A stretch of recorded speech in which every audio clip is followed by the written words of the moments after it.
नमस्कार, curries and चटणीजमध्ये आपलं पुन्हा एकदा स्वागत आहे। आज आपण पिकल स्पेशलमध्ये हिरव्या मिरचीच्या लोणच्याची रेसिपी बघणार आहोत, जी करायला खूपच सोपी, खायला खूपच चटकदार। चला तर मग सुरू करूयात। इथे आपण ताजे हिरव्या मिरच्या घेतलेल्या आहेत पाव किलो, 1 वाटी लिंबाचा रस, 5 चमचे मोहरी, 3 चमचे मीठ, 1 चमचा मेथ्या, 1 चमचा जिरं, 1 चमचा हळद आणि अर्धा चमचा हिंग आपण घेतलेला आहे।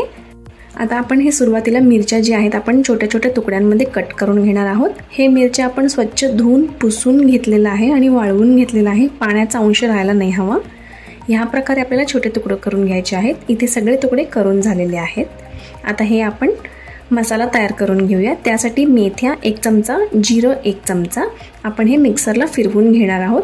थोडंसं आपल्याला क्रश करून घ्यायचं आहे। या प्रकारे खूप म्हणजे खूप बारीक करायचं नाहीये, या प्रकारे जाडसर करायचं आहे। आणि ह्यात आपण 5 चमचे एवढं मोहरी घालणार आहोत।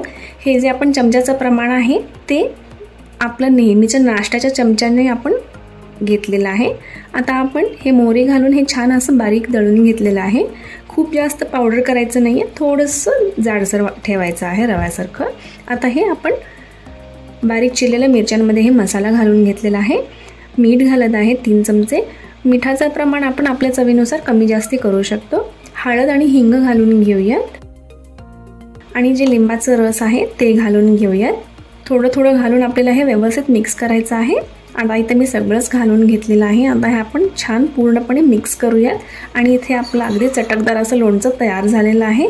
आणि हे लोणचं 8 दिवस छान मुरवायला ठेवा आणि रोज आपल्याला जी बरणी आहे ती हलवायची आहे, मग आपण ह्याचं सेवन करू शकतो। सो तुम्ही ही रेसिपी एकदा नक्की ट्राय करा आणि आम्हाला कमेंट्समध्ये जरूर कळवा। आवडल्यास लाईक करा आणि चॅनलला सबस्क्राईब करायला विसरू नका। धन्यवाद।